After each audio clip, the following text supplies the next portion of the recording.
You're listening to Neurodivergent Mates.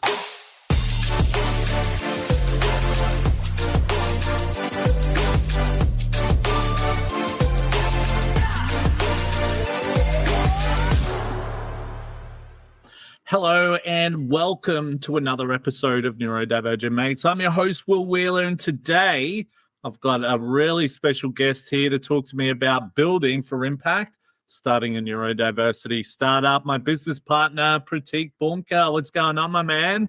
Hey, Will. So, yeah, it's all cool. It's all cool. So for those of you who are listening, Pratik was rather nervous before coming on. Hopefully we can get him into it. But Pratik, it shouldn't be too much, mate. You'll do really well today. You excited about this? Yeah, very excited. I know it's I'm not a social media guy, and it's the first time I'm coming on a podcast. First time for everything, okay, mate. Right away. So nice. It'll be okay, mate. So don't stress. So before we get stuck into this, let's just do a little bit of housekeeping, just so for any new listeners who might be listening in, all of that, they can check out what we're doing. So if you haven't already done so, please subscribe, like, and follow to all of our social media pages. We're available on TikTok, Facebook, Instagram, X, Twitch, YouTube, and LinkedIn. Also, too, wherever you listen to your podcast, please subscribe, rate the show, all of that. It really does help with the algorithm. And also, too, we've got some really good newsletters coming out. If you haven't subscribed to our mailing list yet, please go to neurodiversityacademy.com and sign up. The more, the merrier. So while we're talking about Neurodiversity Academy, if you haven't already done so, please go to our website and check out all the great work we're doing there. Got some really awesome organizations that we're starting to get on board there. So it's all starting to happen. And hopefully in the new year, we'll be able to share some really great stuff that will be happening with that and so forth there. Now, I'm not sure if we'll be getting into anything too deep here, but just a warning for anyone who might be listening. Some discussions may be triggering. If you need help, please reach out to a loved one or call emergency services. We are not doctors. This is a space for sharing experiences and strategies as well. Now, if you do have some questions during the podcast, please feel free to put them in the chat if you're listening to us through the live version. So, please feel free to ask us any questions of what's going on and so forth there. So, lots of great things that we'll be covering today and so on. So, I think what we might do, Pratik, I might get you to just share a little bit about, yourself, and then we'll get probably go in a little bit more in depth into the company and all of that type of stuff.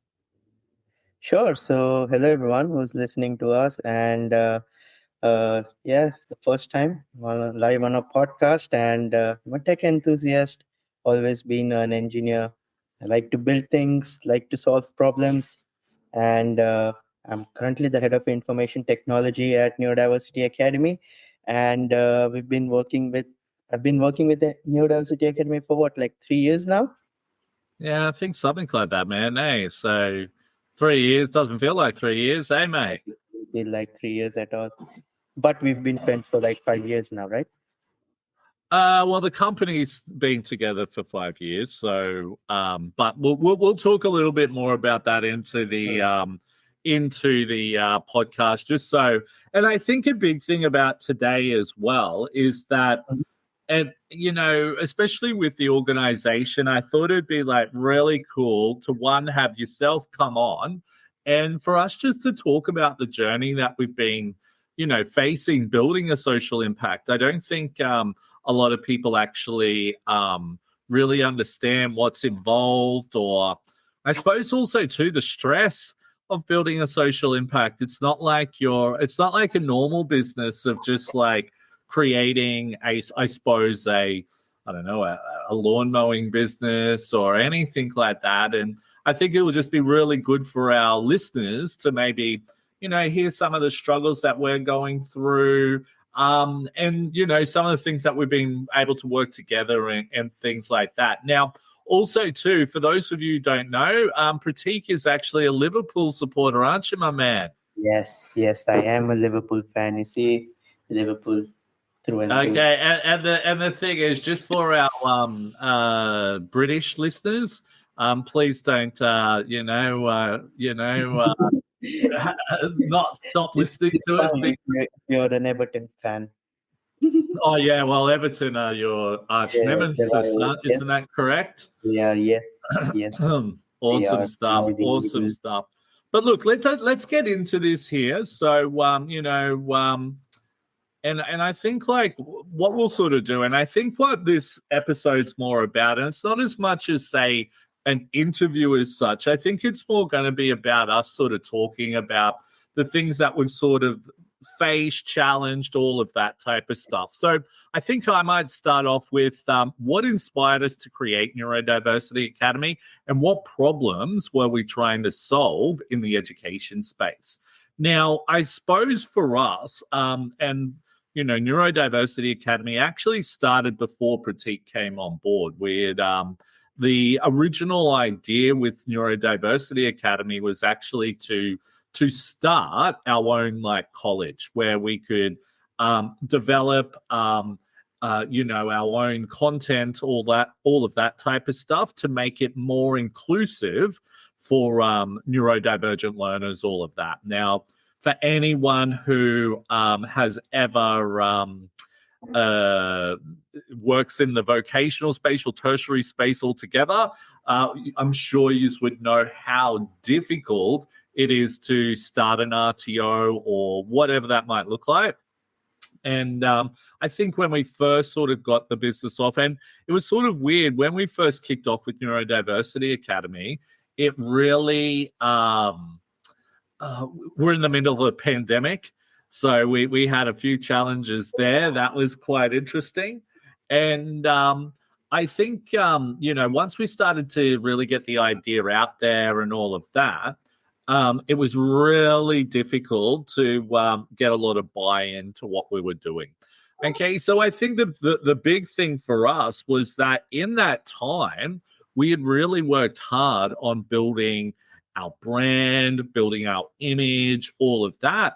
And we actually had identified that, like, you know, especially when I'd be going to events, a lot of people would be like, oh my God, that's Will from Neurodiversity Academy. And I'm like, oh my God, this is still a really good brand. We need to do something with this here. Now, I think for myself, especially during the pandemic, I really had I was really bored. I had a few ideas and I was sort of like, you know what? I think I might try and learn how to code. For the record, I still don't really know how to code. I still have a little bit of an idea, but we'll talk a little bit about that shortly. And so I ended up doing a course through an organization here in Sydney, and it was online, all of that. Now, the biggest problem I think that really, I suppose, made me angry with the whole experience was that when I signed up to this organization to do a coding course, now this coding course was fee for service, so this course ended up costing me something like $10,000 or $11,000, right? I went in there, I said, look, I'm neurodivergent. Are you going to be able to support me? This place, you know, swore black and blue, yes, we can definitely help you. We've got all of these things in place there. And, I was sort of like, okay, all right, I'll go with this. If they say they've got it, if not, I'm going to be jumping up and down, you know. So sure enough, I ended up getting into this course.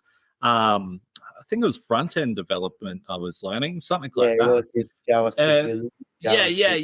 Yeah, things like that, right? And this organization, they definitely could not support me. They had, for starters, their learner management system was absolute garbage. Their content was absolute garbage. Their, the people teaching me had no idea on how to best support me, all of that, and had really no idea that I needed special help and all of that. So, this caused a great deal of stress, anxiety, depression.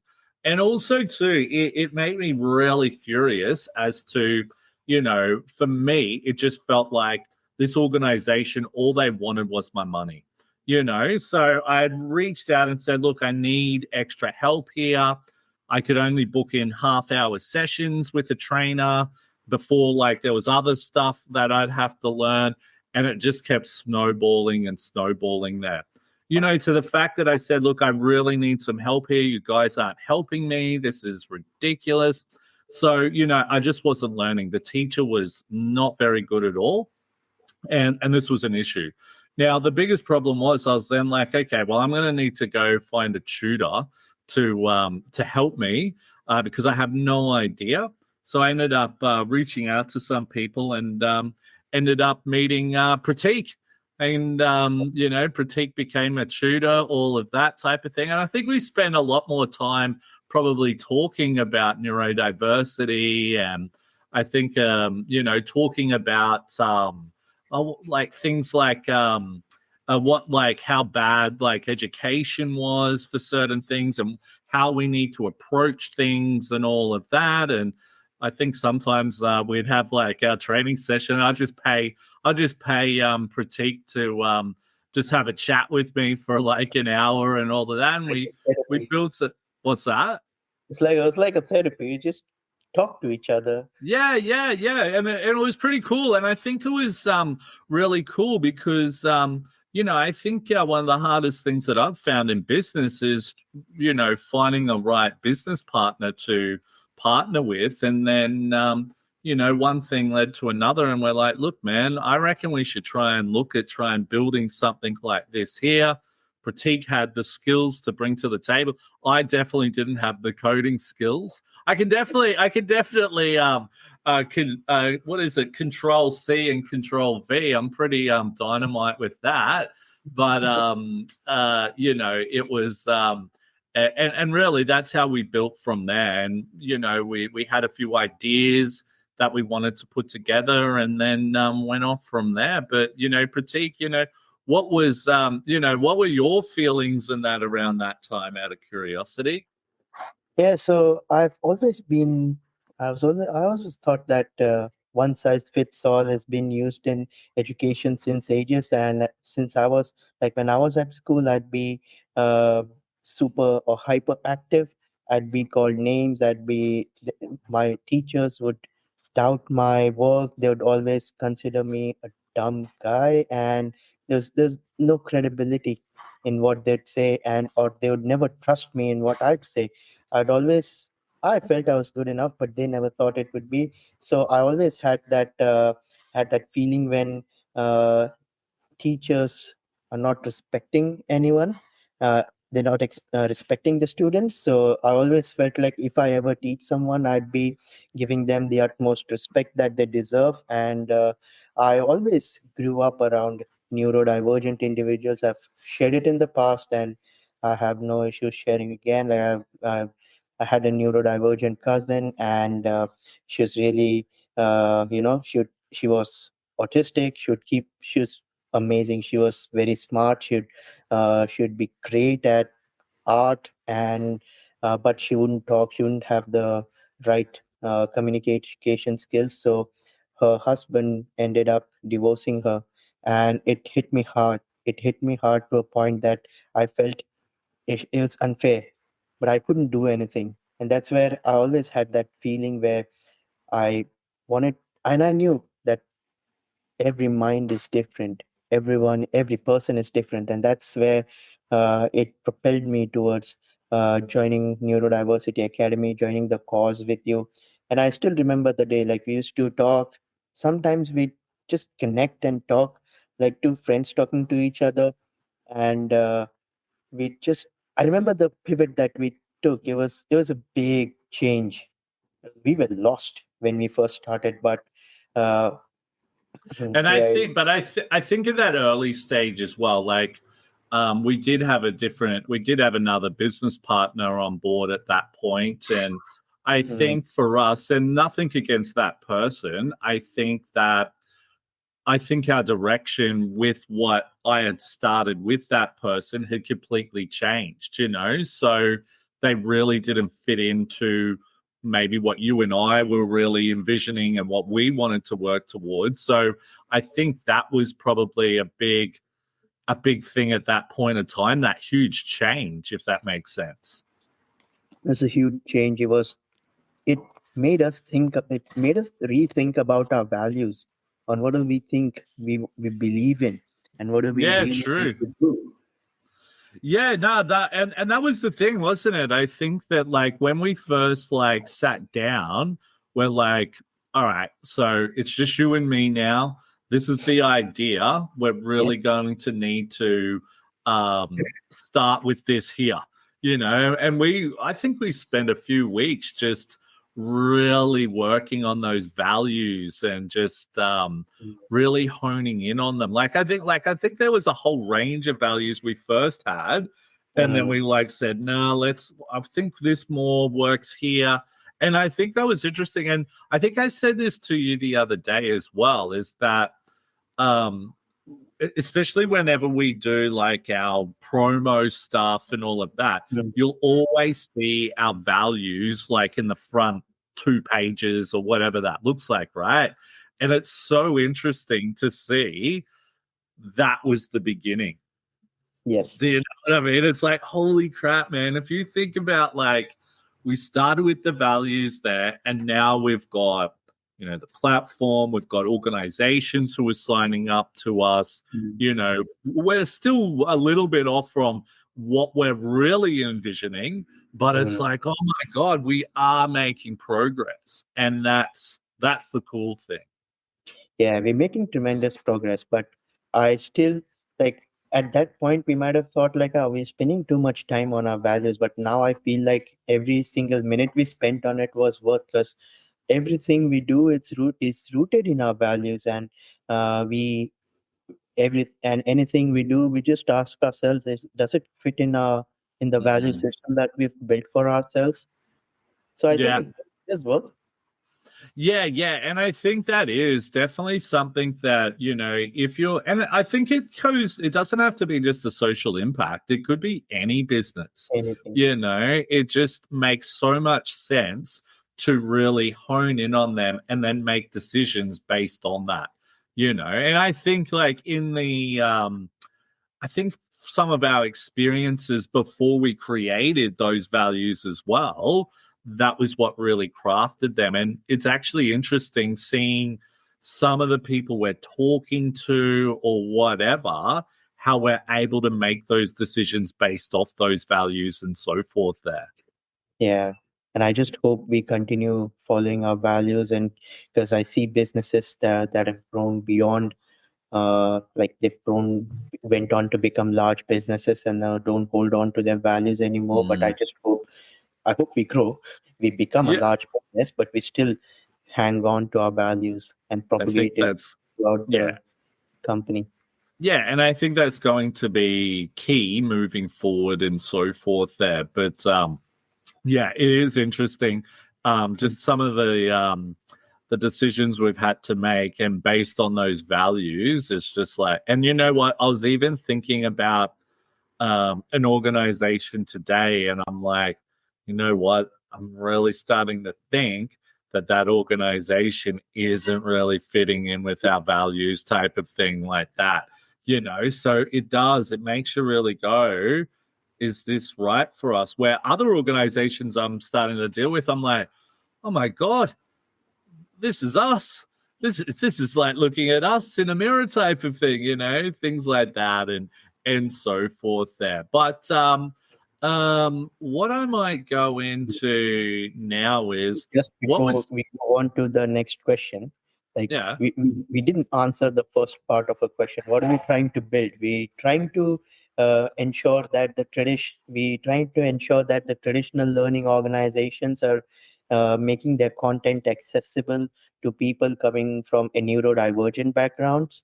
I guess listeners of So pretty much in a nutshell, the hardest problem is for neurodivergent people is to find the right education providers where to study who understand you and know what support you need or what types of reasonable adjustments can be in place. So what we're trying to do at Neurodiversity Academy is a few different things. Now, one, we've got our endorsement. So the endorsement, what that means is that's going to be huge for an organization, not only for an organization, but for the people who come and study through Neurodiversity Academy. So what we do, we actually go and find, universities or, registered training organizations, whatever that looks like in tertiary education.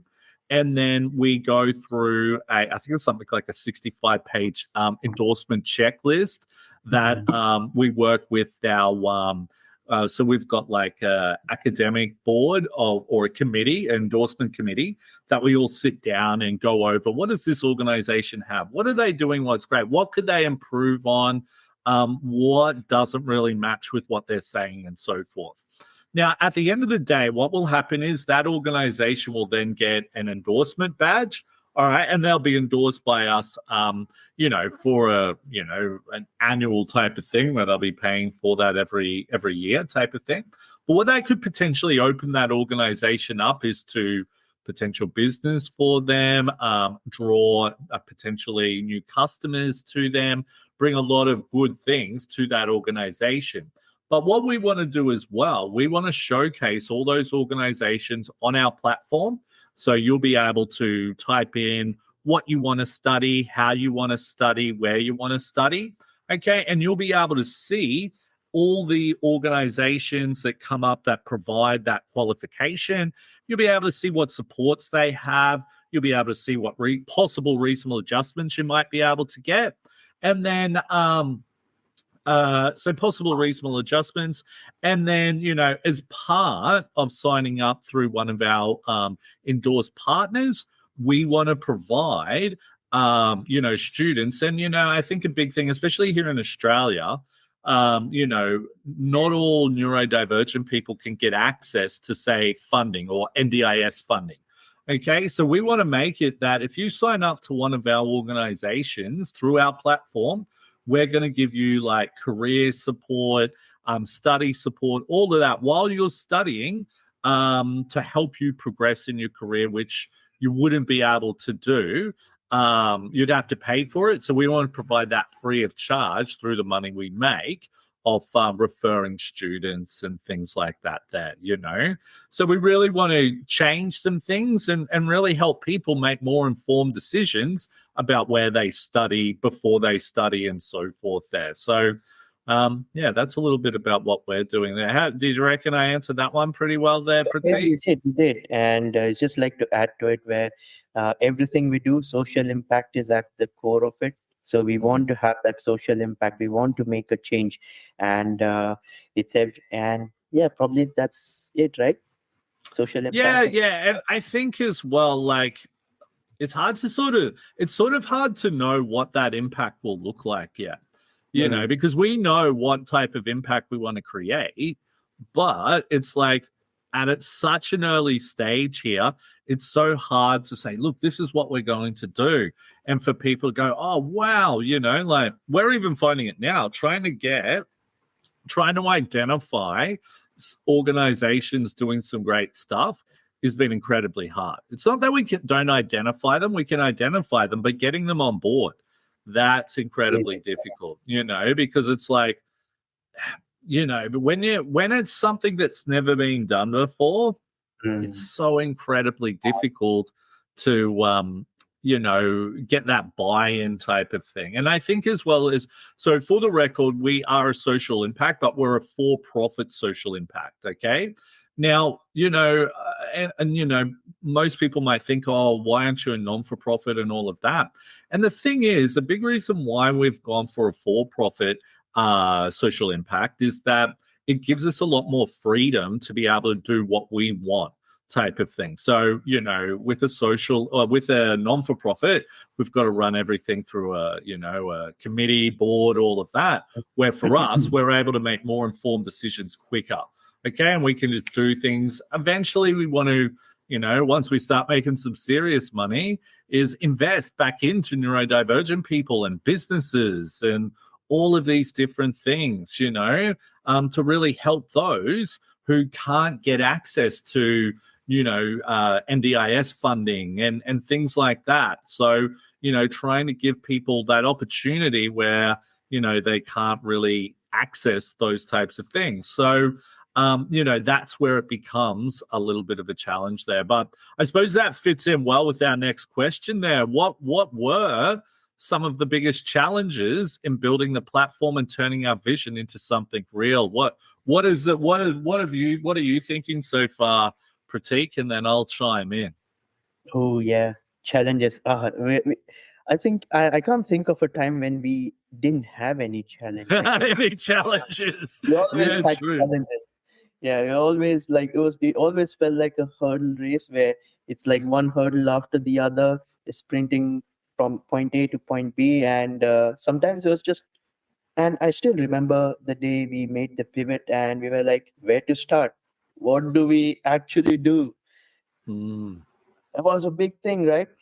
Yeah, well, I think for us, it was like, remember, like, I think so.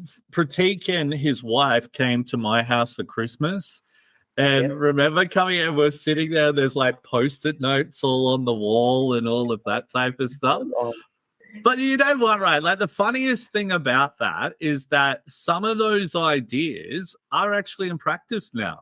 Do you know what I mean? Like, we were like, okay, like, we still haven't, there was a few things we're still trying to figure out, but, we're starting to sort of get that into place. But, I think the biggest thing that has really helped us is definitely our advisors. I think, getting those advisory board members, and if any of our advisory board members are listening, oh my God, you guys are lifesavers. We are so dedicated to everything that you guys are doing for us. And, for other people who might be out there listening, who might be like, man, I want to start like a social impact, or I want to do this. Don't try to do it on your own. Like, probably, Pratik and I, you and I maybe stuffed around for a whole year before we're like, man, we need to get some advisors. Got some good advisors on board. And man, it's just exploded. Like, I mean, exploded in a good way. Yes. Yeah, we were headless chicken for our first few months, and we always thought what we're doing was always right, and we never really. I mean, we did have some feedback from our customers, but we always thought like what we're doing is always right, and we still take a lot of decisions thinking that we're right, but then we have our advisory boards, and not just the business, also the education and the event boards and the committees. They like, have you tried this or that? And they throw these amazing ideas at us that help us grow leaps and bounds. But the funniest thing is, for anyone listening, is that when you do get an advisory board on board, right, that's when it just starts becoming like it was like, don't get me wrong, before we sort of had them on board, we were doing a lot. But then once we got them on board, you got to times that. And then it's like, oh my God, we have to do so much. Like it, and it's worth it because we can see it's paying off. We're seeing little things are changing, all of those types of things. But, moving on from that and still within the question, probably some of the biggest challenges, so some of the challenges was that we just didn't know where to start or how to start or what that looks like. But I think the other biggest challenge as well is trying to really build this on a shoestring budget. Yes. It made us think in ways that we never thought we would. We'd have to come up with alternate solutions. We had to think of ways in which we'd solve a problem. Maybe go offshore, get things done. It was an experience, and we still do. Like, it's not like we have a lot of money, and it's not like we have this business and it's been backed by wealthy investors. It's just us putting our money in. So it makes us think very differently. We definitely have to think differently. Hey, but you know what as well, right? Like, and I think this is what, like, I often think to myself, if we were a non-for-profit, that may open us up to, a whole bunch of, and this is what I'm sort of getting at is because we are a for-profit social impact, it makes it even harder to raise funds and things like that. Mhm. If we were a charity or something like that, it would probably be so much easier because we'd be getting donations, things like that. But, I think for the overall vision, this is the way we need to build it type of thing. And, I think if we were to go that other route, it would probably limit us to what our vision looks like in the future and so forth there. Yeah. Sometimes when you're working for a non-for-profit, it becomes kind of like a job. You're not really driven to make it big. Yeah, you're driven by the cause, but sometimes you just limit yourself. But when you're full for profit, you tend to amplify the amount of efforts that you put in, and you identify ways. Yeah, It's so funny. It's so funny, right? Like sometimes we might get someone might buy a course and it'll be like $180. And we're like, all right, yeah. And it's like, yeah, we got and honestly, like you I don't know about you, Pratik, but for me, I'm like, oh my God, that even if it was $50, it's like, oh my God, I appreciate this $50 so much, right? Because that could pay for the subscription of like of something, or we were talking about a potential client that wants us to do some training for them down in South Australia potentially. And that could be some good money to be able to just keep us going. You know what I mean? And it is. It's like we're just putting money in there to keep going. We don't make $1 million or anything like that yet. We'd love to be. We're definitely working towards that. Yeah. But it's definitely the hard yards. But I think you appreciate it more when it's like that. Yeah. I still remember we celebrated our first sale the day we That's sold right. our first course. We did. Oh, it was only $80, right? $80, but I was like, I called you up and I was like, oh, we have our first sale and someone bought it off, and it was like we're so happy. So it was nice. It was a good feeling. Yeah. And I think, and we say this a lot, celebrating those wins, especially at this early stage, it's crucial, and I think there's been times where, you've had mental health problems, I've had mental health problems, and, sometimes these small wins really helps with those things. Yeah. And fortunately for us, a challenge that we didn't have is we were friends before we became business partners. Because I remember, like, if we weren't friends, we would take a lot of time trying to understand each other, build that bond, build that relationship.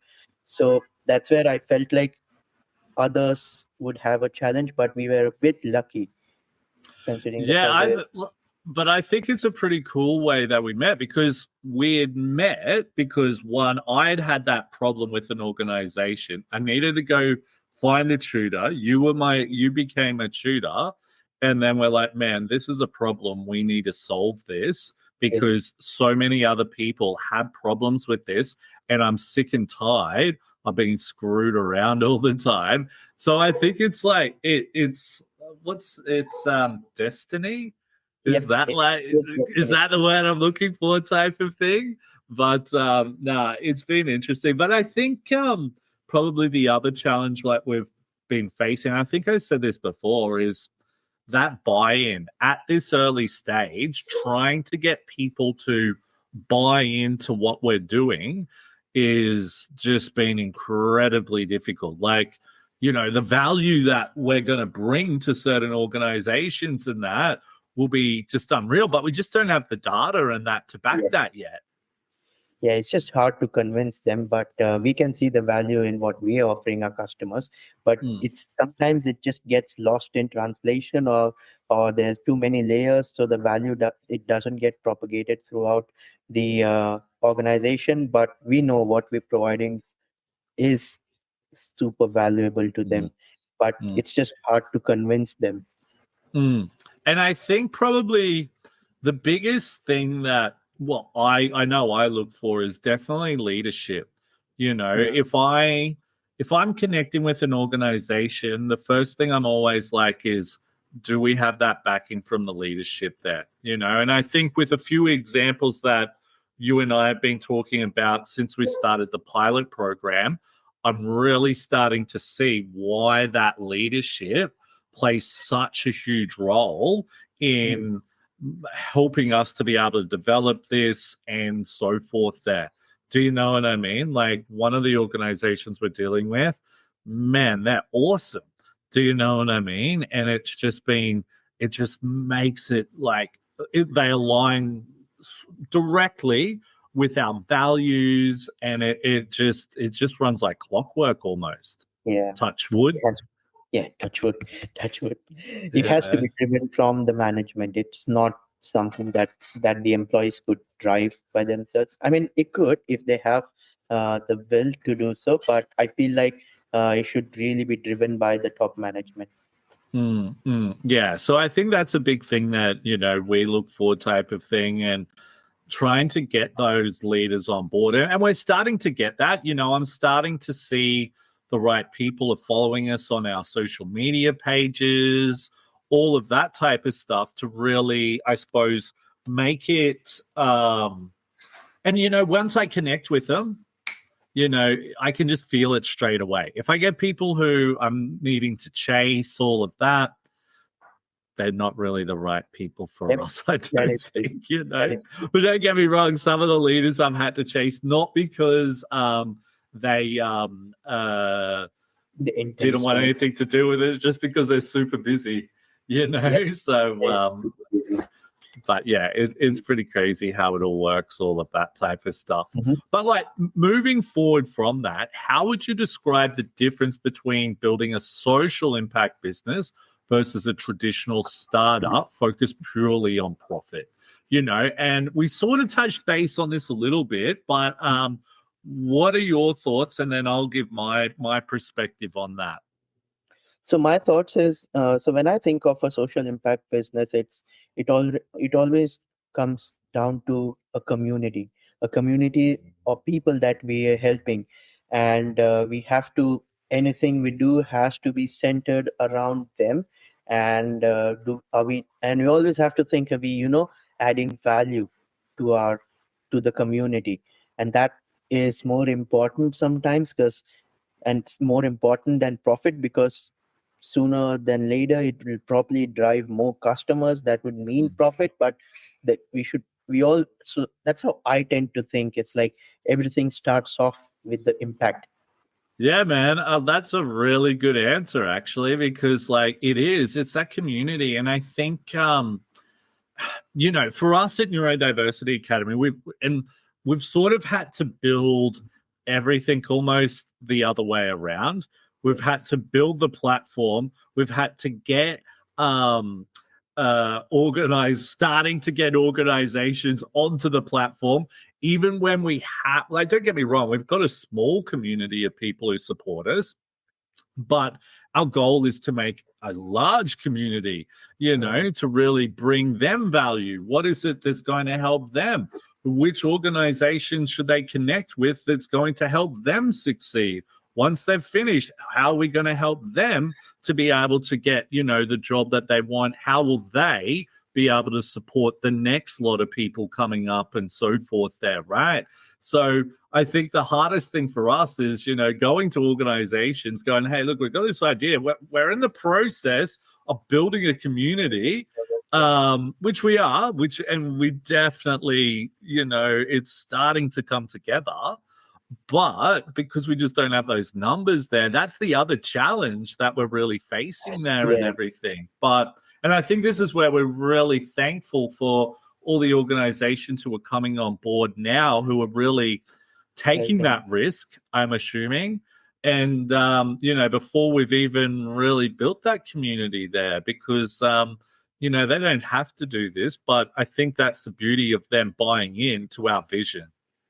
Yeah, and fortunately for us, you already had a community following you due to all the social media presence that you've got and all the public speaking that you do. So I felt like we had a sense of trust and responsibility that was put into us by the community. So we have to, deliver on the trust. Totally. And you know what? It's such a good point you bring up. It's because we're extremely lucky that I had a pretty big following, but that following was more around leadership, tertiary education, the workplace. Now we really need to build, younger people, the youth, their families, mums, dads, all of those types of things where, don't get me wrong, I'm connected with like parents and all of that, but this is a whole nother kettle of fish that we need to start building off from that. But with that, I think having the support that we've had or grown over those years has really helped us for the credibility, probably more than anything. And I think as well, and this is where myself and yourself bring our skills come together that really makes Neurodiversity Academy so strong, is that I can walk up on stage and I know exactly what I'm talking about.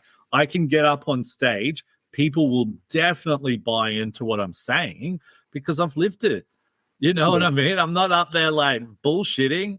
It's all real. And that's what makes us different from anyone else trying to do what we're trying to do type of thing. So, that's a beauty thing. That's beautiful in what we're doing there. But I think as well, and I'm especially at the early stages of Neurodiversity Academy, and I mean once we were going into the tertiary sector, not the old sort of part of it, was that, we were trying to look for funding.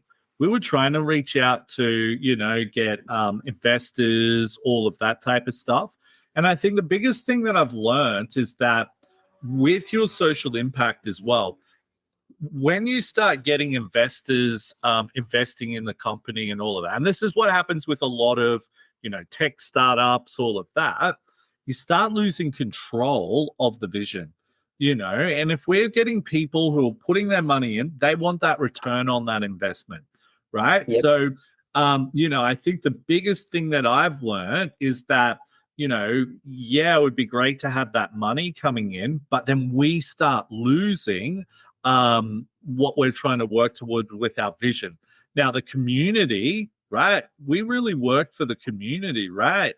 And if we start changing what we've been preaching to the community and know what we need, our community is going to turn on us. And exactly.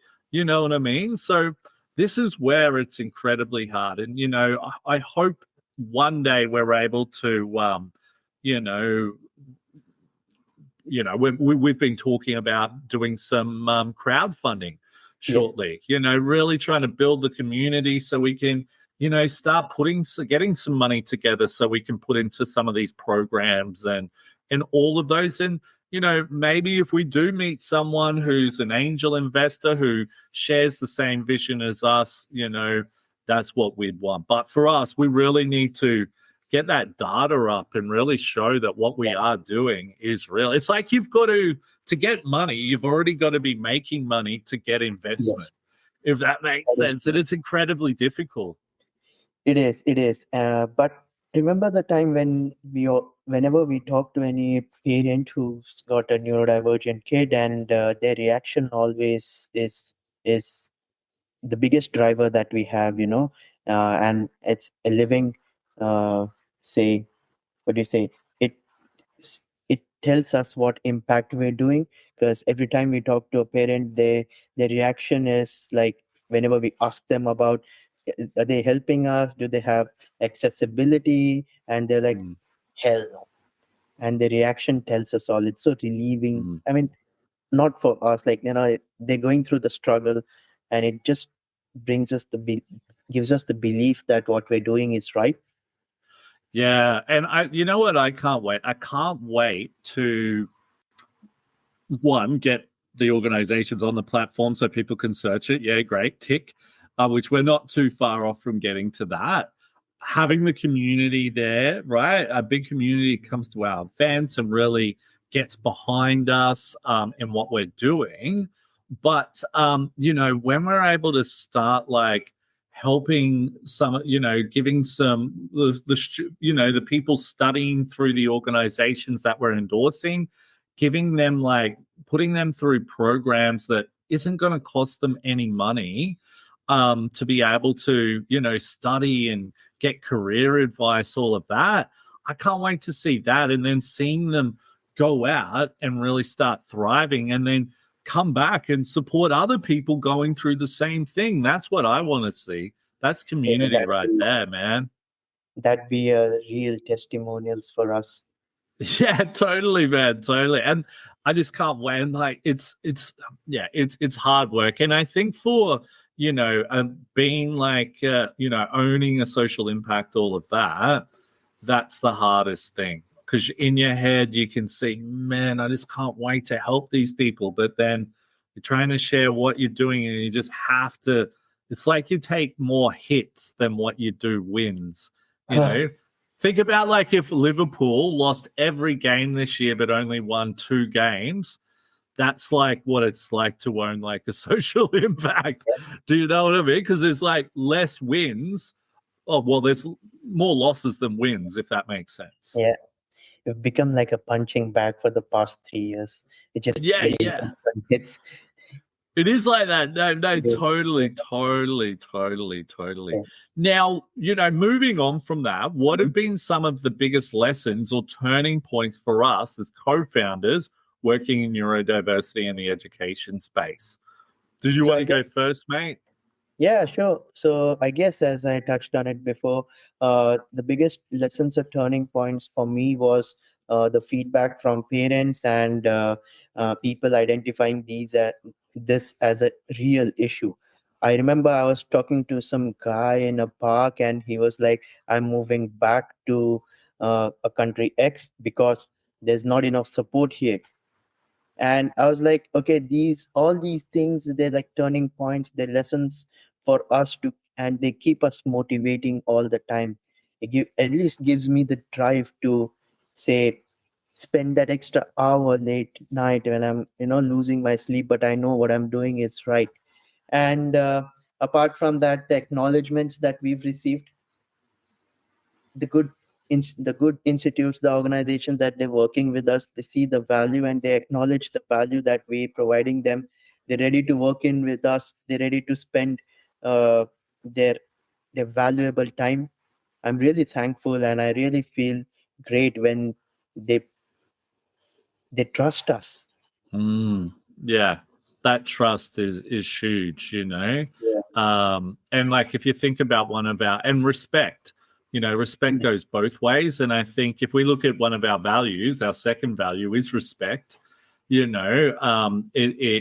really does mean the world type of thing there. But you know what? Some of the turning points for me have probably been is that, especially once we started to, I think for a long time, I might have been worried about asking for help. Do you know what I mean? Or I was worried that like I would be seen as, taking advantage of people for asking for help. Do you know what I mean? And I got to a point and, for me, I would have a lot of people reach out and go, oh man, if there's anything I can do, just let me know. Do you know what I mean? And I'm thinking, I don't want to have to put this person through this and that. And I think definitely I just got to a point where I was like, you know what? We're building something really cool here. I'm going to start putting it out there. I'm going to start hitting people up to help us, So I think like, especially once we started putting the ads out for the advisory board members, all of our advisory board members, all of that, how much how many people would reach out. Like we would have like something like close to 100 Yep. people like applying for like some of these advisory boards. And I thought we would have been lucky to get like one or two people apply, right? And I was like, look, we'll Yes. take our time, all of that. And then we just got bombarded with all of these awesome people. And it's like, Yes. oh my God, like this is awesome. Right. And I think it's almost like once we started sharing what we're doing and our vision, all of that, is seeing people buying in to our vision there. And that Yes. really made me go, you know what, this is needed. Because you get to certain parts and you're like, is this working? Are what we're doing, is this working? But once we had those people buying in on it, it's like, you know what? This is going to work because we've got really good people behind us now who are awesome at what they do. And, I think that was a massive turning point for us. I don't know if that was for you, man, but it was for me. Yeah, I can't imagine a time when we didn't have have our advisors and people helping us.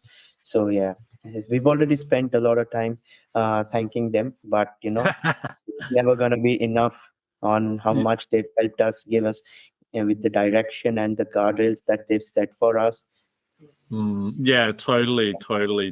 So it does like it's like completely opened it up. Like this year, we've made so many like leeways. Is that the word I'm looking for? Like we've progressed so much.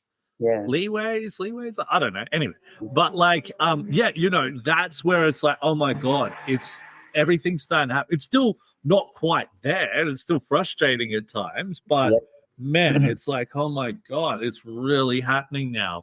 But moving on from that, running a social impact organization isn't easy. And we've just shared that there.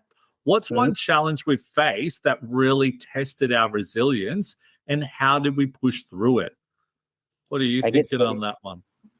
getting our post institute on board, I think that was Yeah, very man. it was hard grind. We reached That out was to hard.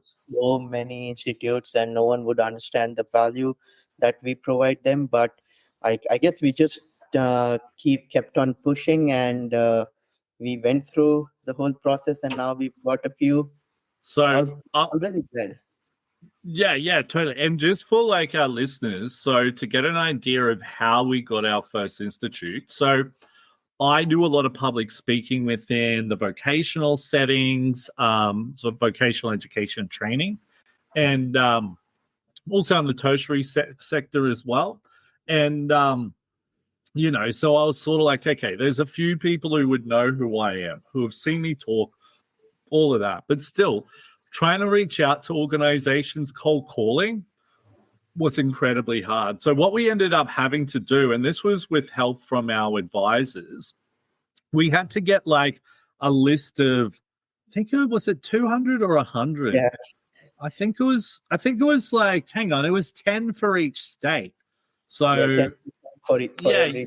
Yeah. yeah. And then we had to like, and we utilized Chat GPT to go into like their website and get what supports they had. Then we put it into a spreadsheet and then we cold emailed everyone and then set them saying, look, this is what you guys have got. It looks like you're doing some all right stuff. Would you be interested in, maybe testing, doing this with this or something like that? I can't remember. And it was just so happened that we had a few people responded. And it's like they were like, oh yeah, I've seen you speaking before. And we're like, there we go. There's someone. Okay, let's see if they're interested in coming on board with this and all of that. And what's been interesting with that whole exercise, right, is that since we've reached out to some of those organizations, there were ones who just didn't even reply. But what I'm starting to find out now that we're launching some of the pilot programs, all of that, some of those organizations I'm noticing are actually connecting with us on like LinkedIn and things like that. So it's been an interesting experience. So it's definitely something that has tested us, but we're Yes. starting. And look, don't get me wrong, we're still learning, right? Yeah. We're getting to the technical side now of getting the platform all ready to rock and roll, and that's a whole nother thing within itself. But for us, we want to get it right. It's not Yes. about getting something up there that's dodgy and cutting corners. We've got to get this right. Not just for the organizations that we're dealing with, but for the people that we're representing as well. Yep. But yeah, so lots of things there. But you know what, right? Mm. What does the future look like? So what does success look like for Neurodiversity Academy over the next few years? What does that look like for you, Pratik? So for me, I feel like we would like to be a known brand and trusted by the neurodiverse as well as the neurotypical community. People knowing us, they could rely on us, put the trust into us, and that's where I felt like we delivered the impact and we've made it. That is the measure of my success for Neurodiversity Academy. Then thinking about, then if we go beyond, we could have government bodies reaching out to us, consulting for suggestions, and helping us, and then trying to improve the education system as a whole, maybe creating rules around it, and then again going back to our values, a company who lives to the values and people wanting to join us because they know that their value system adheres to what we've got. And yeah, like I just think for us, I'd really like to get it to a point that if your organization is on our platform, you are the real deal. Do you Yep. know what I mean? We're not going to have just any cowboy on our platform. If you're on our platform, you're doing really good. And, I want to have it that if someone signs up and goes and studies at one of our organizations and we've got on our platform, this is what's going to happen and this and that, this is what you'll experience, they'll go there and they'll experience that. Yep. That's what I want at the end of the day. And because you know what, with a lot of neurodivergent people, is that if we do have that support and experience and really love what we're doing, all right, they're going to be like, man, that was awesome. I want to do more study. We're going to have more confidence and all of those types of things. So that's what I really want to help us to be able to work towards, and all of those types of things there. But, pretty much we're close to the end of the session here, but lots of great things that we've covered. Did you want to share anything else with the listeners before we wrap the show up and everything, Pratik? Yeah, I think just a few tips for someone who wants to get on this journey like we have. I think just don't expect it to be easy. It's a hard grind. Yep, never. It's definitely a hard grind, man. Yeah, never underestimate the power of mentorship. Get feedback and collaborate. Be open to experiments. Yeah, and just believe in the team. Yeah, I think that's the thing. And I think the cool thing with like you and I is that we've got our own things that we're doing. Yes. I don't think I butt in and go, "Oi, Pratik, I need you to be doing that." I sometimes do, like, "Hey, we need this or we need that," but I don't tell you how to run your team, and Yes. you need to, you know what I mean? And I think it's vice versa, and I think that's where it's really worked for us. And I think as well, maybe even moving forward, once we start having, proper more team members come on board, that we can really infuse or really help them to be able to build that type of mindset and mentality as well. Yep, that is true. Totally. Awesome, my friend. Well, thank you so much. Happy Diwali as well. Yes, Yes, happy Diwali. And for anyone who'd like to connect with me, you could find me on LinkedIn, and it's Pratik Bhumkar, Pratik Bhumkar. And then I'm I think active you can on. also check him out through our website. If you go to the Yes. About Us section, you click on his photo and it will take you straight to his LinkedIn page there as well, correct? Yeah. And not too active on Instagram, but I sometimes use it. So you can connect with me Nice. on Instagram if you want to. What's Facebook, I don't know who uses Facebook in this day and age. Maybe. Oh, you'd be surprised, man. You'd be surprised, man. Never disregard Facebook. Our target audience could probably be there. Yeah. Probably a lot of mums and parents and Yes. stuff Yeah, like that's that. true. TikTok, Yeah. that's where we'll TikTok, find the yes, TikTok. students. Yeah, recently joined TikTok. Oh, you're doing a few TikToks. Are you going to do a few TikToks over Diwali, mate? No, not a TikTok guy. You're not a TikTok guy? Or what's the plan for Diwali anyway? Just spending time with my wife, enjoying food, just relaxing, Do you hang out with like other people and things like Yeah. that? So Yeah, yeah, cool. we'd go out and meet some friends, spend some time with them.